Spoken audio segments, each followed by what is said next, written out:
Film Paku Tanah Jawa menjadi sorotan setelah ramai dibahas di media sosial. Paku Tanah Jawa menceritakan sosok Ningrum yang sejak kecil harus menerima pandangan negatif warga sekitar tempat tinggalnya karena sang ibunda.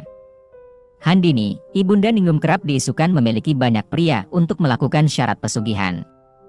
Isu tersebut semakin kuat setelah kematian seorang teman dekat Handini yang membuat keluarganya semakin dikucilkan. Ningrum pun mulai mempertanyakan kejadian tersebut hingga Jalu, lelaki yang diam-diam mencintainya, ikut terjebak menjadi tumbal baru Handini.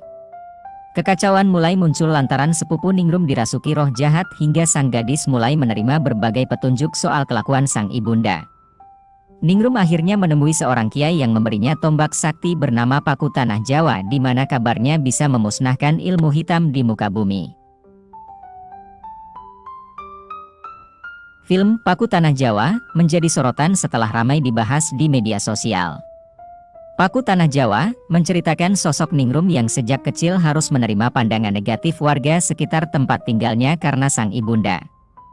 Handini, ibunda Ningrum kerap diisukan memiliki banyak pria untuk melakukan syarat pesugihan. Isu tersebut semakin kuat setelah kematian seorang teman dekat Handini yang membuat keluarganya semakin dikucilkan. Ningrum pun mulai mempertanyakan kejadian tersebut hingga Jalu, lelaki yang diam-diam mencintainya, ikut terjebak menjadi tumbal baru Handini. Kekacauan mulai muncul lantaran sepupu Ningrum dirasuki roh jahat hingga sang gadis mulai menerima berbagai petunjuk soal kelakuan sang ibunda. Ningrum akhirnya menemui seorang kiai yang memberinya tombak sakti bernama Paku Tanah Jawa, di mana kabarnya bisa memusnahkan ilmu hitam di muka bumi. Pada intinya, film ini mengisahkan tentang pesinden Handini yang memiliki perjanjian gaib demi kesuksesan sanggarnya. Handini diperankan oleh Masayu Anastasia, dan Ajeng diperankan oleh Ismi Melinda, melakukan pesugihan kepada leluhur untuk kepentingan pribadi mereka. Namun, mereka justru membuat roh leluhur marah karena tidak menepati janji. Film ini mengangkat salah satu kisah urban legend di tanah Jawa. Handini mengabdi kepada Kanjeng Semanu yang memimpin sekte sesat. Handini bersekutu dengan kekuatan gaib yang mengubah dirinya menjadi titisan ular.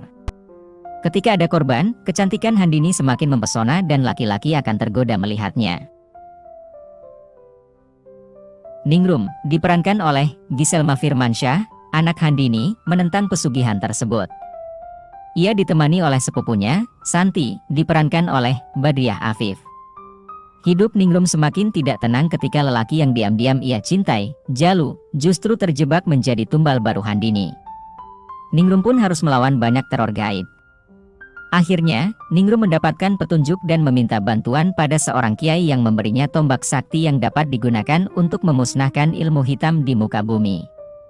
Suatu hari, Pak Kusno yang diduga sebagai pria selingkuhan Handini, ditemukan tewas tidak wajar.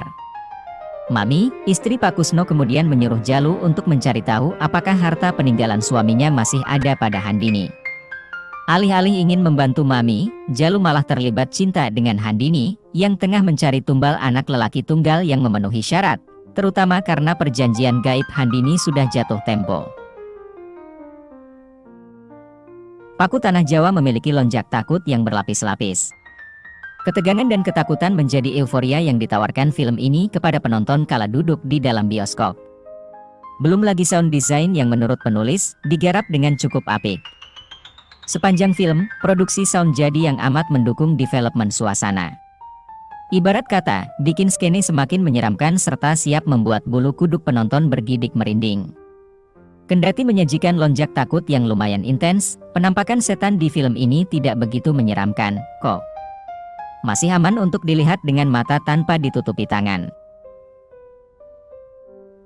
Kendati sajikan sound design serta lonjak takut yang cukup apik, ada beberapa hal mengganjal serta kekurangan yang ditemukan. Pertama, cerita film ini sayangnya seperti tidak fokus dengan pesugihan yang dilakukan oleh Handini. Latar belakang serta tujuan Handini melakukan pesugihan pun tidak dijelaskan. Apakah ia melakukan ini untuk kekayaan atau popularitas? Kedua, penampakan hantu di dalam film ini sayangnya masih kurang memuaskan. Seperti ada unsur yang dipaksakan pada editing akhir dari film ini. Alhasil, hantu yang muncul kurang terasa kengeriannya. Film Paku Tanah Jawa menyajikan konflik yang berlapis-lapis. antara ibu dan anak, dengan tetangga, hingga roh leluhur yang menyeramkan. Dari awal hingga akhir, konflik tersebut disisipkan dengan jumpscare mengerikan dan mengejutkan. Setelah film selesai, apa yang terjadi selanjutnya? Paku Tanah Jawa ternyata tidak memiliki post-credit scene. Namun, akan ada plot twist di akhir film yang cukup mengejutkan. Kamu tetap bisa menyaksikan credit roll sambil mendengarkan alunan lagu yang cukup bikin bergidik.